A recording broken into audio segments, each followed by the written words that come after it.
dengan cahaya-cahaya keilmuan.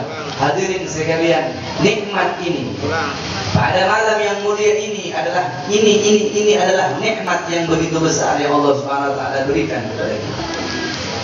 Bagi orang-orang yang bisa merasakan nikmatnya duduk di majlis-majlis ilmu seperti ini, maka ketika dia lapar, dia duduk di majlis-majlis ilmu seperti ini, laparnya hilang. Ketika dia susah, dia duduk di majlis-majlis ilmu seperti ini, susahnya hilang. Ketika dia risau, dia duduk di majlis-majlis ilmu seperti ini, risaunya hilang. Sebagaimana di zaman Habib Abdullah bin Alwi Al-Haddad, setiap orang yang duduk di majlisnya Habib Abdullah bin Alwi Al-Haddad, orang tersebut lupa terhadap dunia.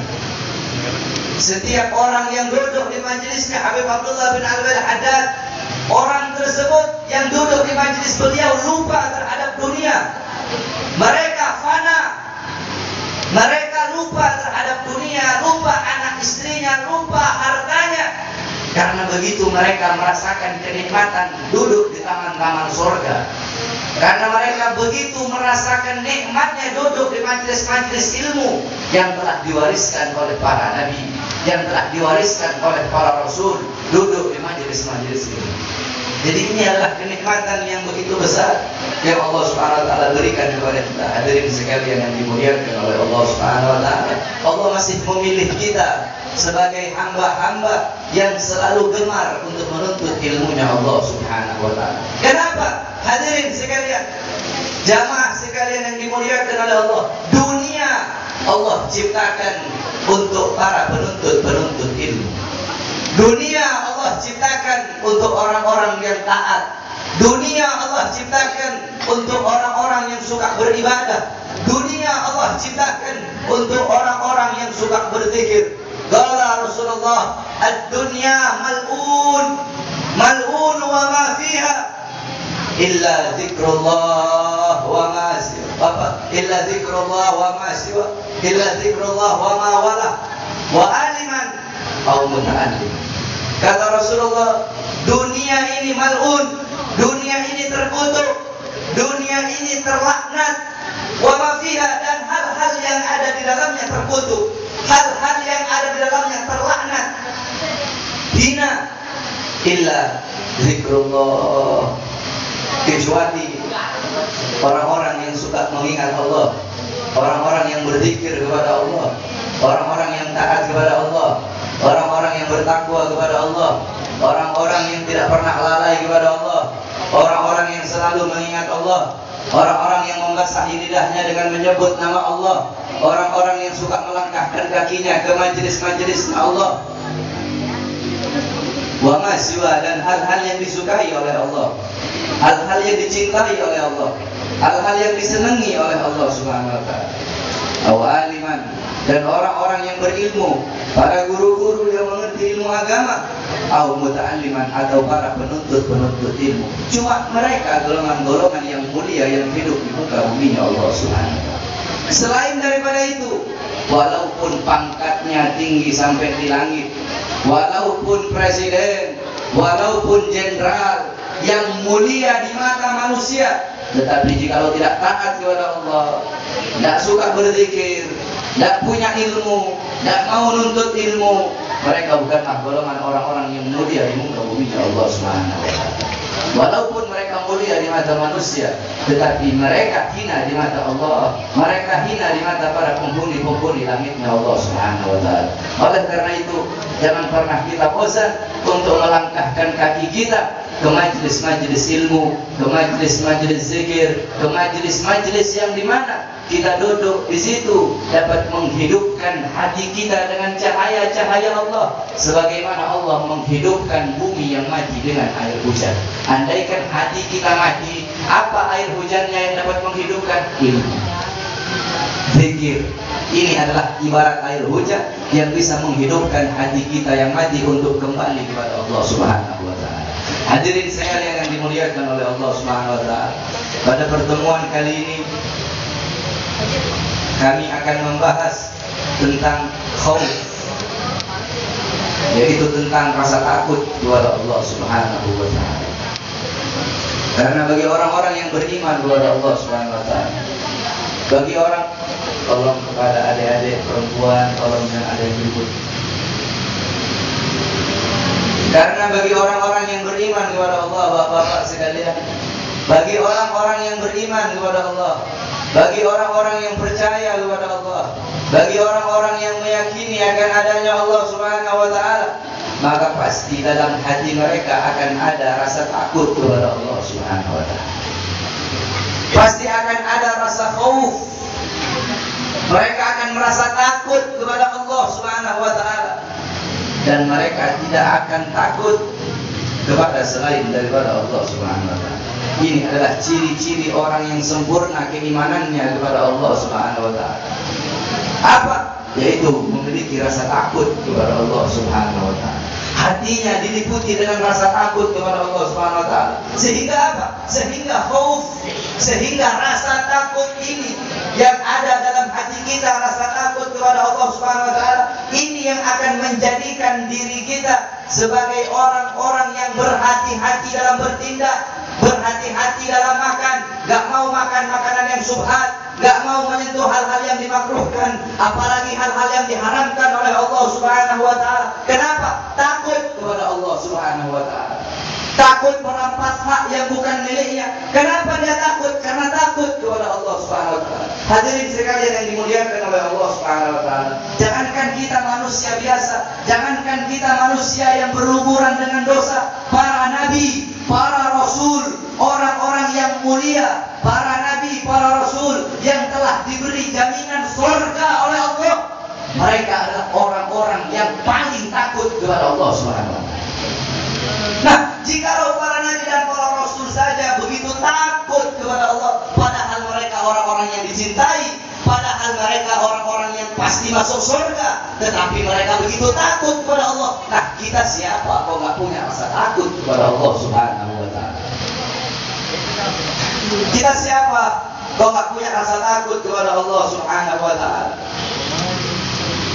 Ruwiya anna Adam alaihi salam lamma uhbita ila al-ard maka 300 sanatin la yarfa'u ra'sahu ila as-sama' hayaan min Allah.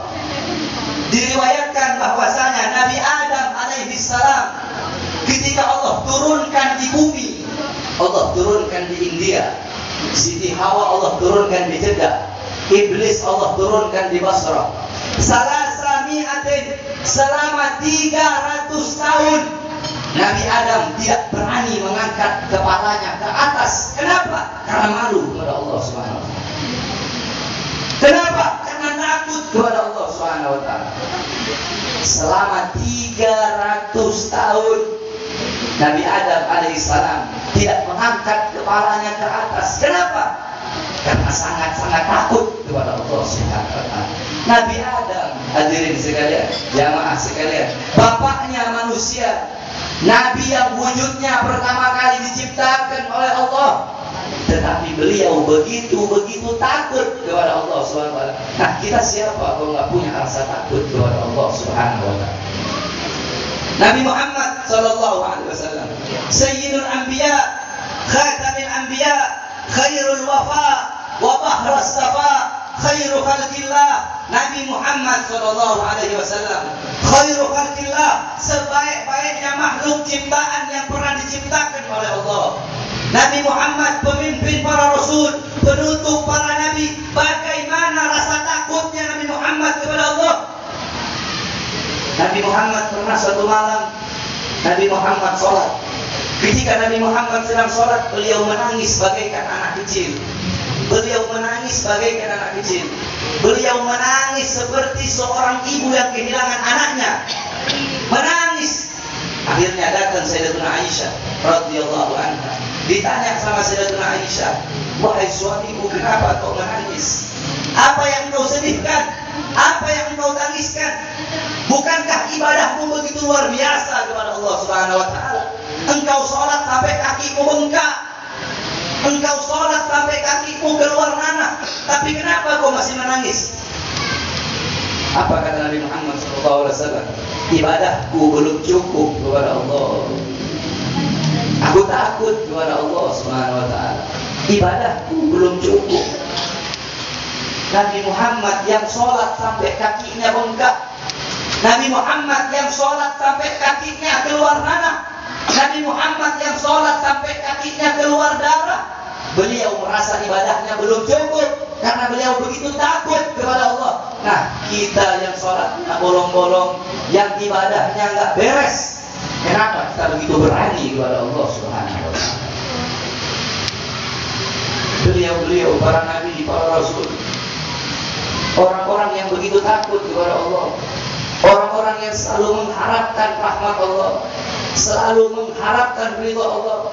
Mereka para nabi, para rasul, tetapi mereka masih memohon kepada Allah, masih ngemis mereka sama Allah. Nah, kita orang biasa kok sombong, berdoa nggak mau, baca wirid nggak mau, berzikir nggak mau. Orang-orang yang sombong, orang-orang yang nggak mau memohon kepada Allah Subhanahu wa Ta'ala. Emang kita pikir rezeki itu datangnya bukan dari Allah? Orang-orang sekarang tidak punya lagi rasa takut kepada Allah. Mereka meminta bukan kepada Allah, mereka meminta kepada selain Allah. Mereka memohon bukan kepada Allah, mereka memohon kepada selain Allah. Mereka takut bukan kepada Allah, mereka takut kepada selain Allah Subhanahu wa Ta'ala. Seperti yang selalu saya bilang, orang zaman sekarang lebih takut kepada atasannya, lebih takut kepada bosnya, lebih takut kepada pemerintahnya, lebih takut kepada orang-orang, lebih takut kepada makhluk-makhluk Allah daripada takut kepada Sang Khalik, yaitu pencipta alam semesta, yaitu Allah Subhanahu wa Ta'ala. Coba kita lihat wanita-wanita zaman sekarang. Mereka ketika mereka melamar kerja di suatu perusahaan, bos-bosnya mengatakan, kamu jangan pakai jilbab, kalau tidak digaji. Mereka rela melepas jilbabnya, rela melepas kehormatannya, rela melepas kemuliaannya. Demi apa? Demi dunia. Demi apa? Demi harta. Berarti mereka lebih takut kepada atasannya daripada takut kepada Allah SWT. Berapa banyak para pekerja zaman sekarang, pekerja-pekerja di mal-mal, pekerja-pekerja dan orang-orang yang lain yang terlalu sibuk dengan urusan-urusan dunia, yang terlalu sibuk dengan urusan-urusan harta. Ketika telah dikumandangkan azan, baik sholat zuhur, baik sholat asar, baik sholat maghrib, baik sholat Jumat, bukannya mereka menutup dagangannya untuk bergegas pergi ke musola-musola atau pergi ke masjid-masjid untuk sholat, malah mereka lebih memilih kehilangan Tuhannya karena harta daripada kehilangan harta karena Tuhannya.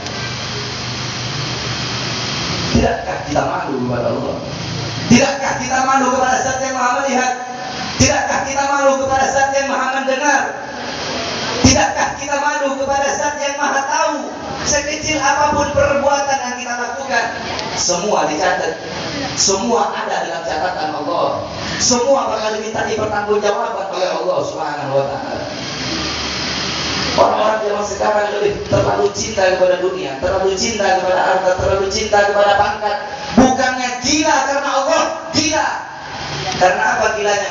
Gila karena calegnya batal.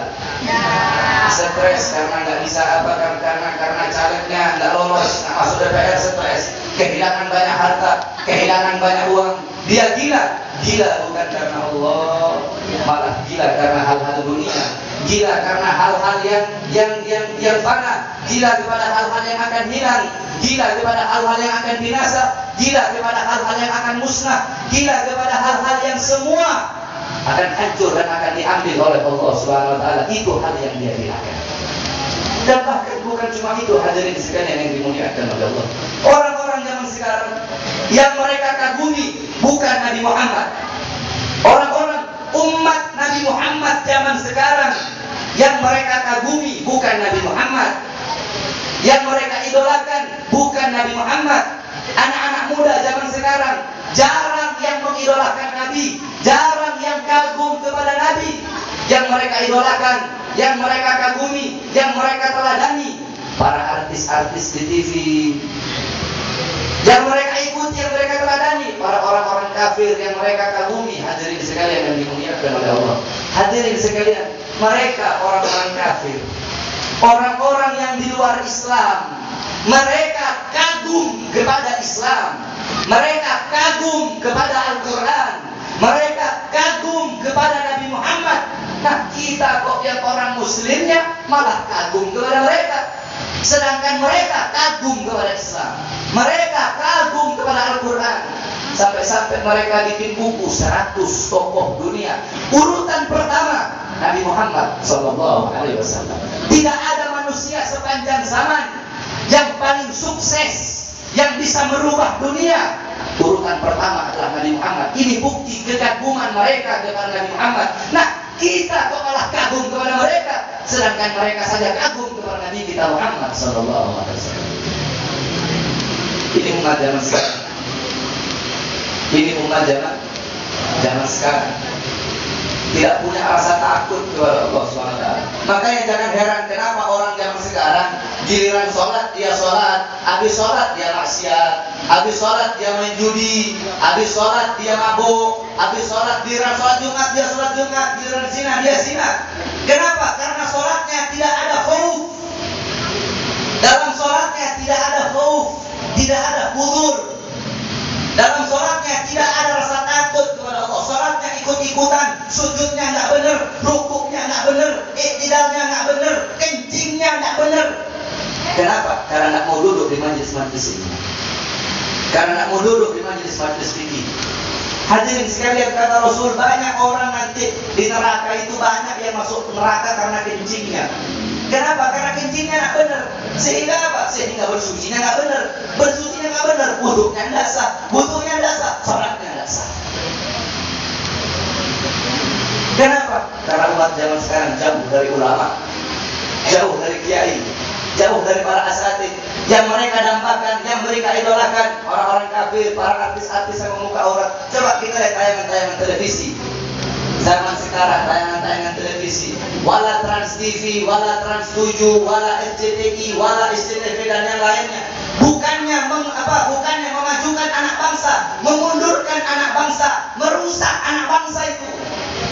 Bukan memajukan anak bangsa. Waktu maghrib, bukannya mereka setel acara-acara yang benar, mereka setel goyang-goyang yang tidak benar, goyang-goyang sesar, YKS dan segala macamnya, merusak akhlak umat Islam.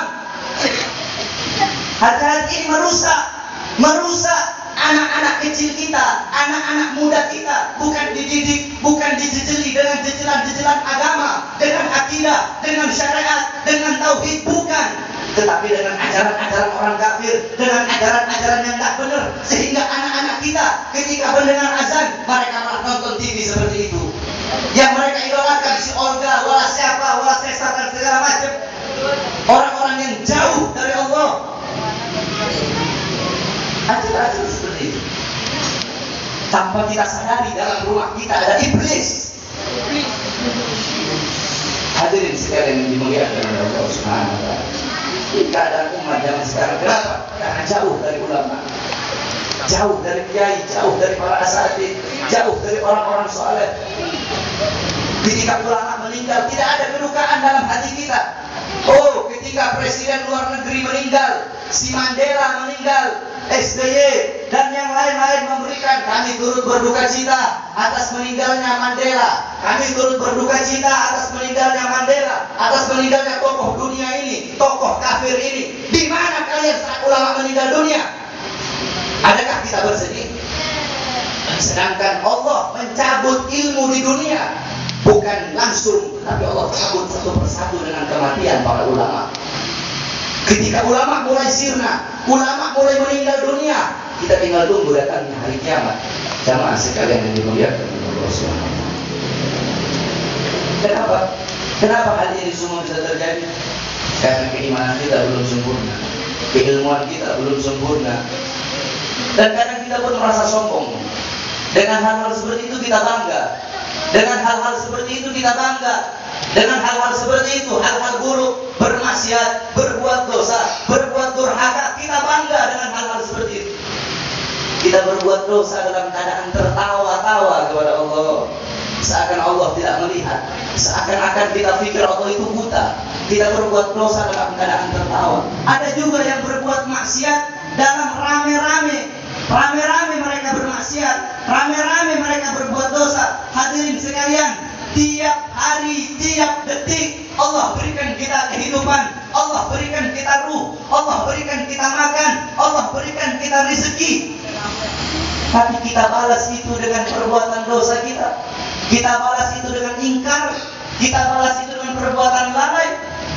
Allah memberikan kita pakaian, Allah tutup aurat kita, tapi kita berbuat dosa dalam keadaan telanjang kepada Allah Subhanahu wa taala. Allah kasih kepada kita rezeki. Rezeki itu, harta itu malah kita gunakan untuk bermaksiat kepada Allah Subhanahu wa taala. Takutlah kita kepada Allah Subhanahu wa taala. Takutlah kita kepada Allah. Apakah kita lebih memilih perkara-perkara yang akan hilang, perkara-perkara yang tidak setia, daripada yang setia, yaitu Allah Subhanahu wa taala. Allah tidak akan pernah meninggalkan kita, sedangkan dunia yang pasti akan meninggalkan. Lebih memilih kebejatan daripada memilih Allah Subhanahu wa taala. Hadirin sekalian yang dimuliakan oleh Allah Subhanahu wa taala. Diteruskan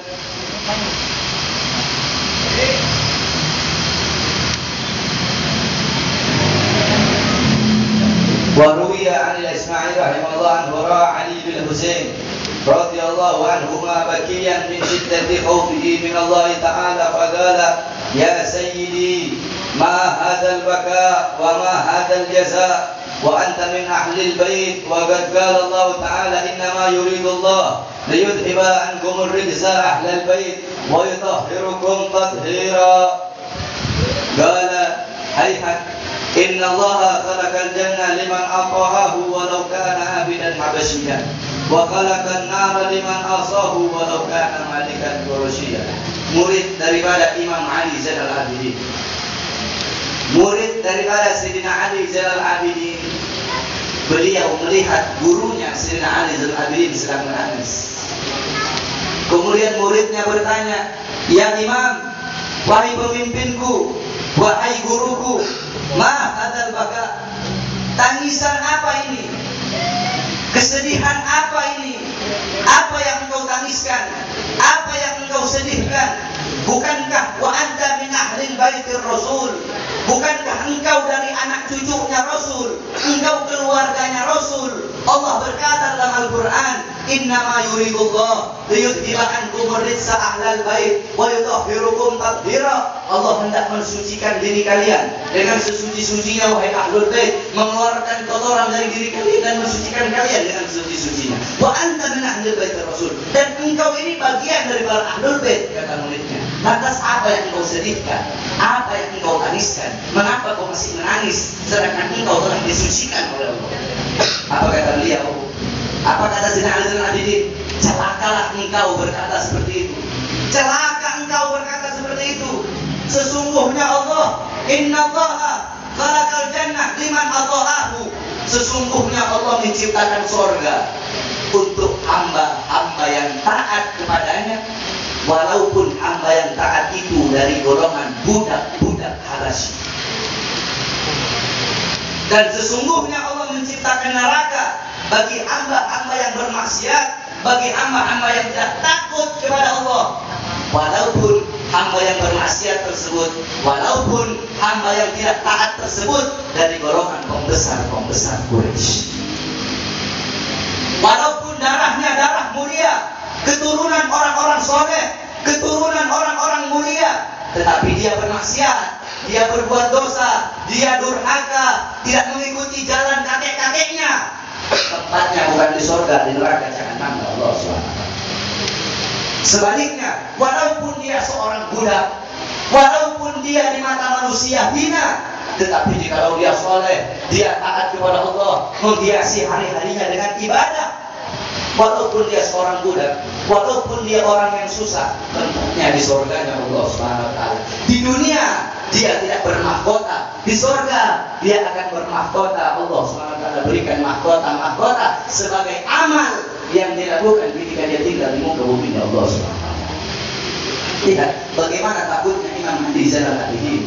Beliau ini as-sajjad, diberi gelar as-sajjad, yang suka sujud. Beliau diberi gelar as-sajjad karena rajin ibadah kepada Allah.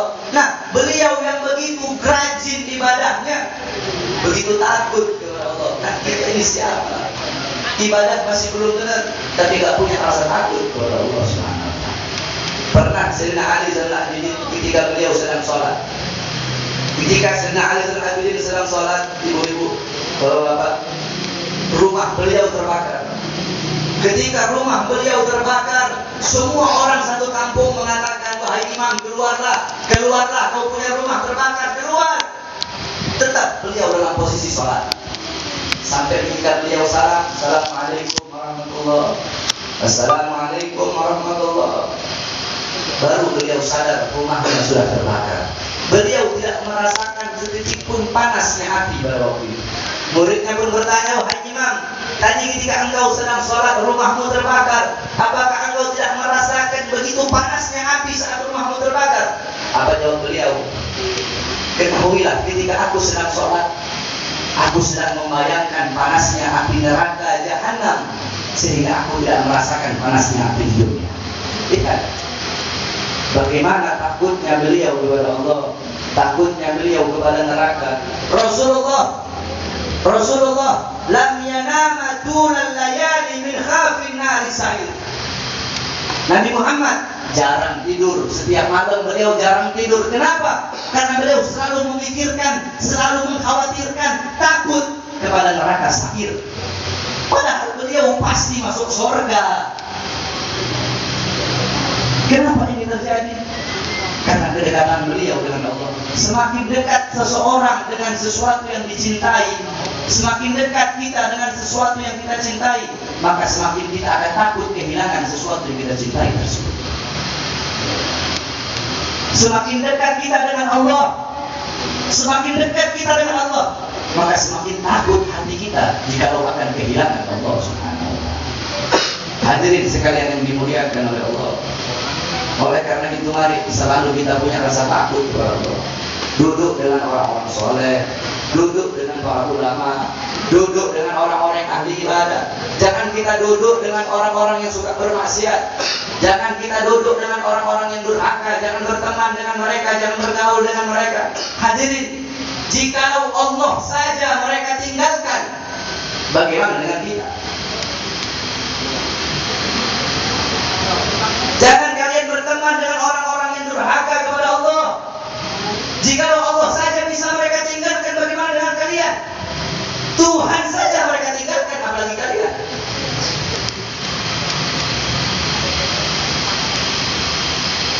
Berteman dengan orang-orang soleh, duduk dengan orang-orang soleh. Ketika kalian duduk dengan orang-orang yang mulia, maka kalian akan menjadi mulia. Ketika kalian duduk dengan orang-orang yang hina, maka kalian akan menjadi hina. Semakin dekat ke atas, semakin dekat ke atas, semakin jauh dari bawah. Semakin dekat ke bawah, semakin jauh dari atas. Semakin kita dekat kepada Allah, semakin kita dekat kepada Allah, maka semakin kita jauh dari perbuatan-perbuatan yang diharamkan oleh Allah. Sebaliknya, semakin kita dekat kepada hal-hal yang diharamkan oleh Allah, maka akan semakin kita jauh dari Allah SWT. Makanya jangan heran, kenapa kok saat ini kita berdoa. Kenapa doa kita tidak dikabulkan oleh Allah SWT? Jangan tanya sama Allah, ya Allah, kenapa kau tidak kabulkan doaku? Padahal Allah berjanji, mintalah kepadaku akan aku beri, aku kabulkan. Tapi kenapa doa kita kok tidak dikabulkan oleh Allah? Periksa diri kita. Dulu pernah satu orang mengadu kepada Rasul, ya Rasulullah, kenapa doaku kok tidak dikabulkan oleh Allah? Apa kata Rasul? Bagaimana mungkin Allah mau mengabulkan doamu? Makanan yang kau makan dari uang haram, pakaian yang kau pakai pakaian haram, sandal yang kau pakai kau beli dari sesuatu yang haram, anak-anakmu kau beri makan makanan yang haram, anak-anakmu kau dapat kau kasih makan dengan hasil korupsi, anak-anakmu kau kasih makan dengan hasil riba, anak-anakmu kau kasih makan dengan hasil curian. Bagaimana mungkin anak-anakmu akan menjadi orang-orang soleh jika dalam dagingnya, dalam jasadnya tumbuh dari sesuatu yang diharamkan oleh Allah?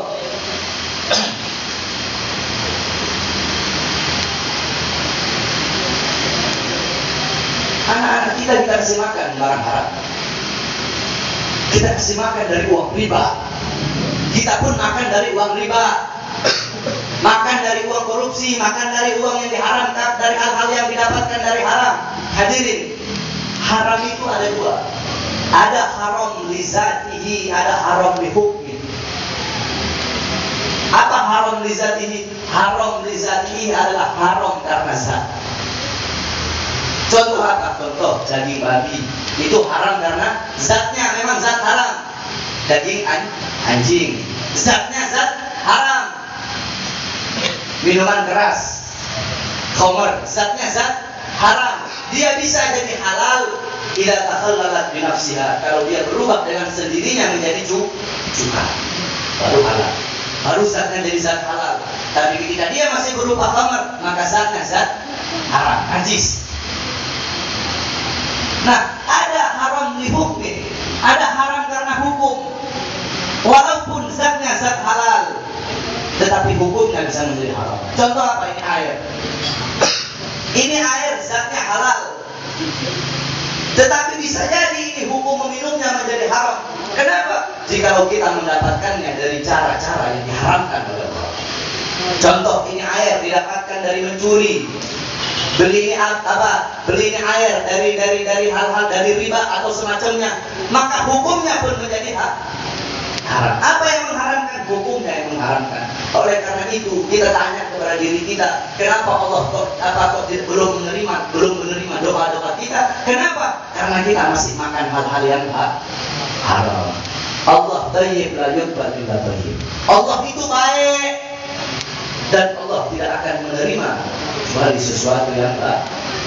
Oleh karena itu jamaah sekalian yang dimuliakan oleh Allah Subhanahu wa taala, mari kita tanamkan dalam hati kita rasa takut kepada Allah Subhanahu wa taala. Ini cuma sedikit dari yang dibahas tentang rasa takut kepada Allah. Masih ada jutaan lagi tentang begitu dahsyatnya kekuasaan Allah, begitu dahsyatnya azab Allah, begitu dahsyatnya siksa Allah, sehingga dengan mengingat azab, dengan mengingat siksa, dengan mengingat kematian, dengan mengingat neraka jahanam, ini akan menimbulkan dalam hati kita rasa takut kepada Allah Subhanahu wa taala. Jika dengan mengingat azab, mengingat siksa, mengingat neraka, mengingat sakaratul maut, mengingat kematian belum bisa menjadikan hati kita takut, berarti hati kita batu. Berarti kita telah tersesat, tak bisa dapat petunjuk kecuali petunjuk dari Allah SWT. Semoga perkumpulan ini menjadi perkumpulan yang dimuliakan oleh Allah, menjadi perkumpulan yang selalu dipandang oleh Allah dengan pandangan rahmat, dengan pandangan maghfirah. Semoga Allah meletakkan dalam hati kita cahaya-cahaya ketakutan kepada Allah Subhanahu wa taala, sehingga kita selalu berhati-hati dalam bertindak, selalu khawatir dalam bertindak, selalu takut kepada Allah dimanapun dan kapanpun kita berada, selalu punya rasa takut kepada Allah Subhanahu wa taala. Bismillahirrahmanirrahim. Allahumma inna nas'aluka khairal as'alah wa khairal du'a wa khairal najah wa khairal amal wa khairal hayat wa khairal mamat wa thabbitna wa thakkil mawazana wa hadid imana anta maulana fansur 'alal qawmil kafirin. Sallallahu alaihi wasallam Muhammadin wa ala alihi wa sahbihi wa sallam. Walhamdulillahi rabbil alamin. Muhammadun sayyidun